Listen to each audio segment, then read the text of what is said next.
ಈ ಹಿಂದಿನ ಕ್ಲಾಸ್ನಲ್ಲಿ ಉತ್ತರದ ಕರಾವಳಿ ಪ್ರದೇಶವು ಕಿರಿದಾಗಿದ್ದು ದಕ್ಷಿಣಕ್ಕೆ ಹೋದಂತೆ ಅಗಲವಾಗಿರುವುದು ಕಂಡುಬರುತ್ತದೆ ಎಂದು ಎಲ್ಲ ತಿಳ್ಕೊಂಡಿದ್ದೀವಿ. ಸೊ ಇವತ್ತಿನ ಕ್ಲಾಸನ್ನು ಈಗ ಸ್ಟಾರ್ಟ್ ಮಾಡೋಣ.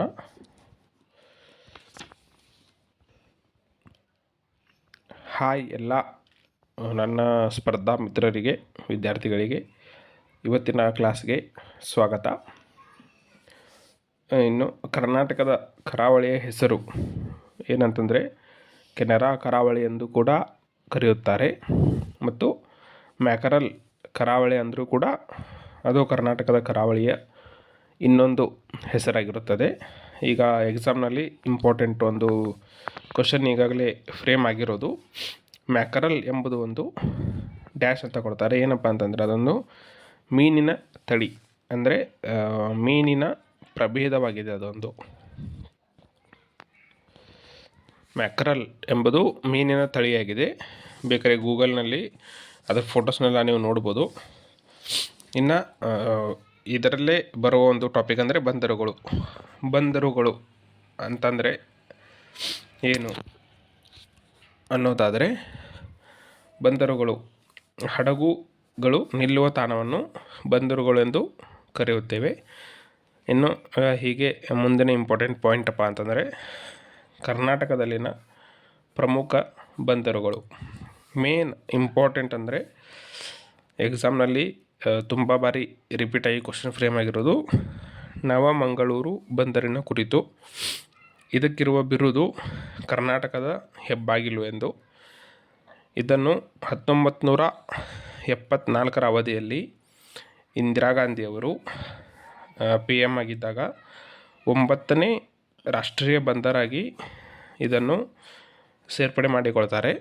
ಅಂದರೆ ಕರ್ನಾಟಕದಿಂದ ರಾಷ್ಟ್ರೀಯ ಬಂದರಾಗಿ ಸೆಲೆಕ್ಷನ್ ಆಗಿರೋ ಒಂದೇ ಒಂದು ಬಂದರು ಅಂತಂದರೆ ಅದು ನವಮಂಗಳೂರು ಬಂದರು. ಇನ್ನು ಉಳಿದಿದ್ದು ಪ್ರಸಿದ್ಧ ಎಕ್ಸಾಮ್ ರಿಲೇಟೆಡ್ ಮೋಸ್ಟ್ ಇಂಪಾರ್ಟೆಂಟ್ ಇವುಗಳನ್ನ ಎಲ್ಲರೂ ನೆನಪಿನಲ್ಲಿ ಇಟ್ಕೊಳ್ಳಿ. ಮ್ಯಾಪ್ನಲ್ಲಿ ನೋಡಿ, ಆದಷ್ಟು ಮ್ಯಾಪ್ನಲ್ಲೇ ನೋಡಿ, ಮ್ಯಾಪಿಂದ ಕಲಿಯೋದಕ್ಕೆ ಪ್ರಯತ್ನಪಡಿ, ಈಸಿ ಆಗುತ್ತೆ. ಈಗ ಪ್ರಮುಖ ಬಂದರುಗಳು ನೋಡೋದಾದರೆ ನವಮಂಗಳೂರು ಕಂಡುಬರುವುದು ದಕ್ಷಿಣ ಕನ್ನಡ ಜಿಲ್ಲೆಯಲ್ಲಿ. ಇನ್ನು ಉಳಿದಿದ್ದು ಈ 4 ಬಂದರುಗಳು ಉತ್ತರ ಕನ್ನಡ ಜಿಲ್ಲೆಯಲ್ಲೇ ಕಂಡುಬರುತ್ತವೆ. ಸೊ ಹಾಗಾಗಿ ಇವನ್ನ ಆದಷ್ಟು ಹೀಗೆ ಪದೇ ಪದೇ ಈ ರೀತಿಯಾಗಿ ನೆನಪಿಟ್ಕೋ ಬದಲು ಉತ್ತರ ಕನ್ನಡದಲ್ಲಿ ಪ್ರಮುಖ 4 ಬಂದರುಗಳು ಕಂಡುಬರುತ್ತವೆ ಅಂಥೇಳಿ. ಅವು 4 ಯಾವ್ಯಾವು ಅಂತಂದರೆ ಹೊನ್ನಾವರ, ಭಟ್ಕಳ, ಕಾರವಾರ ಮತ್ತು ಬೇಲಿಕೆರೆ ಎಂದು ಆದಷ್ಟು ನೆನಪಿಟ್ಕೊಂಬಿಡಿ. ಮತ್ತು ಇನ್ನು ಉಳಿದಿರೋ 2 ಪ್ರಮುಖ ಬಂದರುಗಳು ಅಂತಂದರೆ ಮಲ್ಪೆ ಬಂದರು ಒಂದು, ಹಂಗಾರಕಟ್ಟೆ ಎಂಬ ಬಂದರು. ಇವೆರಡೂ ಬಂದು ಉಡುಪಿಯಲ್ಲಿವೆ. ಇದನ್ನು ತಲೆಯಲ್ಲಿಟ್ಟುಕೊಳ್ಳಿ. ಕರ್ನಾಟಕದ ಕರಾವಳಿ ಜಿಲ್ಲೆಗಳು ಇರೋದೇ 3: ಉತ್ತರ ಕನ್ನಡ, ದಕ್ಷಿಣ ಕನ್ನಡ ಮತ್ತು ಉಡುಪಿ. ಇವಿಷ್ಟು ಬಂದರುಗಳನ್ನು ಡಿವೈಡ್ ಮಾಡಿ ಯಾವ್ಯಾವ ಬಂದರುಗಳು ಯಾವ್ಯಾವ ಜಿಲ್ಲೆಯಲ್ಲಿ ಬರುತ್ತೆ ಅಂತ ಮ್ಯಾಪ್ ಮುಖಾಂತರ ನೋಡಿಕೊಂಡ್ರೆ ಎಕ್ಸಾಮ್ನಲ್ಲಿ ಈಸಿಯಾಗಿ ಕ್ರ್ಯಾಕ್ ಮಾಡ್ಬೋದು.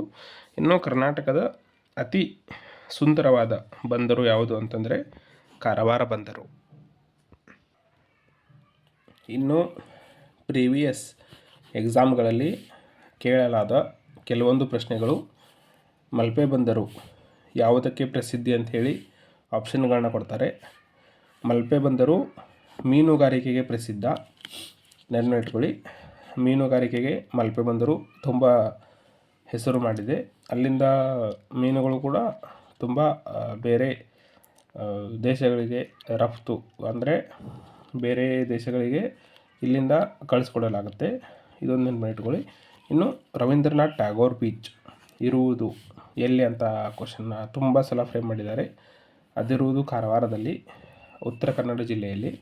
ಇದು ಕೂಡ ತುಂಬ ಇಂಪಾರ್ಟೆಂಟ್ ಆಗಿದೆ. ಈಗ ಆಲ್ರೆಡಿ PC, PSI ಕ್ವಶನ್ ಪೇಪರ್ಗಳಲ್ಲಿ ಇದನ್ನು ಕೇಳಿದ್ದಾರೆ. ಇನ್ನು ಕೇಂದ್ರದ ಸಾಗರಮಾಲಾ ಯೋಜನೆಯಡಿ ಸೇರ್ಪಡೆಯಾಗಿರುವ ಕರ್ನಾಟಕದ ಏಕೈಕ ಬಂದರು ಯಾವುದಪ್ಪ ಅಂತಂದರೆ ಒಂದೇ ಒಂದು ಬಂದರು ಆ ಒಂದು ಯೋಜನೆಗೆ ಸೇರ್ಪಡೆಯಾಗಿರೋದು, ಅದು ಬೇಲಿಕೇರಿ ಬಂದರು. ನೆನಪಿಟ್ಕೊಳ್ಳಿ. ಇನ್ನು ಹಂಗಾರಕಟ್ಟೆ ಬಂದರು ಯಾವ ನದಿಯ ದಡದಲ್ಲಿದೆ ಅಂತ ಕೇಳಿದ್ದಾರೆ ಪ್ರಶ್ನೆ. ಹಂಗಾರಕಟ್ಟೆ ಬಂದರು ಇರುವುದು ಸೀತಾ ನದಿ ದಡದಲ್ಲಿ. ಇದನ್ನು ಕೂಡ ನೀವು ಮ್ಯಾಪ್ನಲ್ಲಿ ನೋಡಿ ಕಲಿತ್ಕೊಳ್ಳೋದು ಇಂಪಾರ್ಟೆಂಟ್, ಅಂದರೆ ಆದಷ್ಟು ನೆನಪುಳಿಯುತ್ತೆ. ಹಾಗಾಗಿ ಇನ್ನು ಕರಾವಳಿ ಪ್ರದೇಶದ ಇನ್ನು ಇಂಪಾರ್ಟೆಂಟ್ ಪಾಯಿಂಟ್ ಅಂದರೆ ಪ್ರಮುಖವಾಗಿ ಬರುವ ದ್ವೀಪಗಳು. ಪ್ರಮುಖ ದ್ವೀಪಗಳು ಯಾವ್ಯಾವು ಅಂತ ನೋಡೋದಾದರೆ, ನೇತ್ರಾಣಿ ದ್ವೀಪ. ಈ ದ್ವೀಪದ ಇನ್ನೊಂದು ಹೆಸರು ಪೀಜನ್ ಐಲ್ಯಾಂಡ್, ಕಾರಣ ಅತಿ ಹೆಚ್ಚು ಪಾರಿವಾಳಗಳಿವೆ.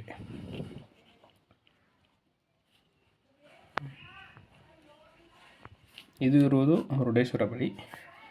ಇನ್ನು ನಾನೇ ಇದನ್ನು ಸಪ್ರೇಟಾಗಿ ಮಾಡಿದ್ದೀನಿ, ಎಕ್ಸಾಮ್ ರಿಲೇಟೆಡ್, ನೆನಪಿನ ಇಟ್ಕೊಳ್ಳೋಕ್ಕೆ ಈಸಿ ಆಗಲಿ ಅಂತ.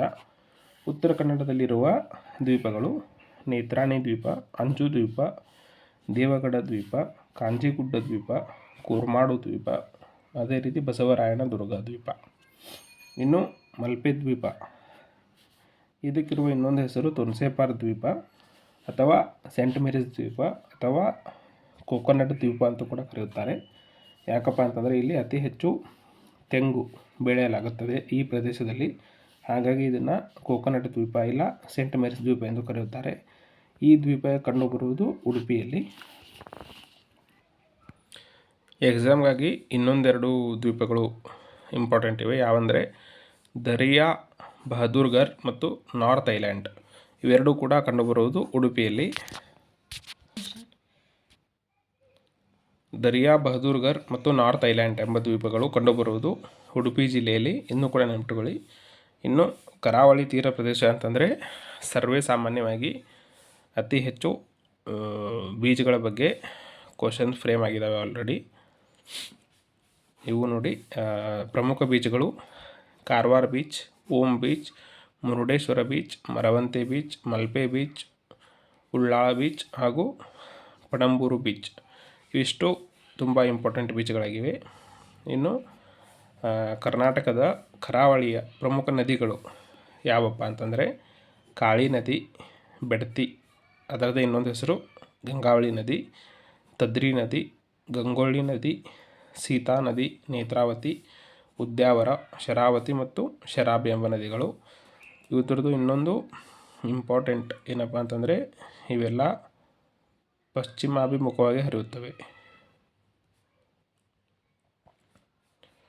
ಅರಬ್ಬಿ ಸಮುದ್ರಕ್ಕೆ ಸೇರುತ್ತವೆ.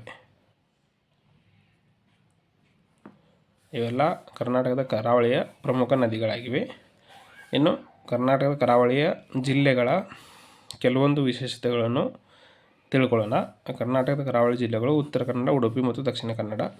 ಇನ್ನು ಎಕ್ಸಾಮ್ಗೋಸ್ಕರ ಇಂಪಾರ್ಟೆಂಟ್ ಪಾಯಿಂಟ್ಗಳು, ಉತ್ತರ ಕನ್ನಡ ಜಿಲ್ಲೆಯ ಕೆಲವೊಂದು ವಿಶೇಷ ಪಾಯಿಂಟ್ಗಳು ಏನಂದರೆ, ಕರ್ನಾಟಕದಲ್ಲಿ ಅತಿ ಹೆಚ್ಚು ಅರಣ್ಯ ಪ್ರದೇಶ ಹೊಂದಿದೆ, ಅತಿ ಹೆಚ್ಚು ಜಲಪಾತಗಳನ್ನು ಹೊಂದಿದೆ. ಅಂಶಿ ಎಂಬ ರಾಷ್ಟ್ರೀಯ ಉದ್ಯಾನವನ ಉತ್ತರ ಕನ್ನಡ ಜಿಲ್ಲೆಯಲ್ಲಿದೆ. ಪ್ರಮುಖ ಅತ್ತಿವೇರೆ ಪಕ್ಷಿಧಾಮ ಮತ್ತು ಯಾಣ ಎಂಬ ಪ್ರಸಿದ್ಧ ತಾಣ ಕೂಡ ಉತ್ತರ ಕನ್ನಡ ಜಿಲ್ಲೆಯಲ್ಲಿದೆ. ಸೀ ಬರ್ಡ್ ನೌಕಾನೆಲೆ ಅಥವಾ ಕದಂಬ ನೌಕಾನೆಲೆ ಕಂಡುಬರುವುದು ಕೂಡ ನಮ್ಮ ಉತ್ತರ ಕನ್ನಡ ಜಿಲ್ಲೆಯಲ್ಲಿ. ನೇವಿ ರಿಲೇಟೆಡ್ ನೌಕಾನೆಲೆ ಇದು. ಮತ್ತು ಮೊಸಳೆಗಳ ಪಾರ್ಕ್ ಇರುವುದು ಕರ್ನಾಟಕದಲ್ಲಿ ಒಂದೇ, ಅದು ಕಂಡುಬರುವುದು ದಾಂಡೇಲಿಯ ಕಾಳಿ ನದಿಯಲ್ಲಿ. ಇನ್ನು ಉತ್ತರ ಕನ್ನಡ ಜಿಲ್ಲೆಯಲ್ಲಿ ಈಗಾಗಲೇ ಹೇಳಿದ ಹಾಗೆ ಅತಿ ಹೆಚ್ಚು ಮತ್ತು ಅತಿ ಪ್ರಮುಖವಾದ ಜಲಪಾತಗಳನ್ನು ಕಂಡುಬರುತ್ತವೆ. ಹಾಗಾಗಿ ಇದನ್ನು ಜಲಪಾತಗಳ ತವರೂರು ಎಂದು ಕರೆಯಲಾಗುತ್ತದೆ. ಉತ್ತರ ಕನ್ನಡದಲ್ಲಿ ಕಂಡುಬರುವ ಜಲಪಾತಗಳು ಇವು ಯಾವ ನದಿಯಿಂದ ಆ ಜಲಪಾತಗಳು ಉಗಮವಾಗಿದೆ ಎಂಬುದು: ಉಂಚಳ್ಳಿ ಜಲಪಾತ ಅಘನಾಶಿನಿ ನದಿಯಿಂದ ನಿರ್ಮಿತವಾಗಿದೆ. ಸಾತೋಡು ಜಲಪಾತ, ಲಾಲ್ಗುಳಿ ಜಲಪಾತ ಇವೆರಡು ಕಾಳಿ ನದಿಯಿಂದ ಉಗಮವಾಗಿವೆ. ಇನ್ನು ಶಿವಗಂಗಾ ಜಲಪಾತ ಸೊಂಡ ನದಿಯಿಂದ ಉಗಮವಾಗಿವೆ. ಇನ್ನು ಉಡುಪಿ ಜಿಲ್ಲೆಯ ಕೆಲವೊಂದು ವಿಶೇಷತೆಗಳು: ಕರ್ನಾಟಕದಲ್ಲಿ ಮ್ಯಾಂಗ್ರೋವ್ ಅರಣ್ಯ ಕಂಡುಬರುವ ಏಕೈಕ ಸ್ಥಳ ಅಂತಂದರೆ ಕುಂದಾಪುರ, ಉಡುಪಿಯಲ್ಲಿ.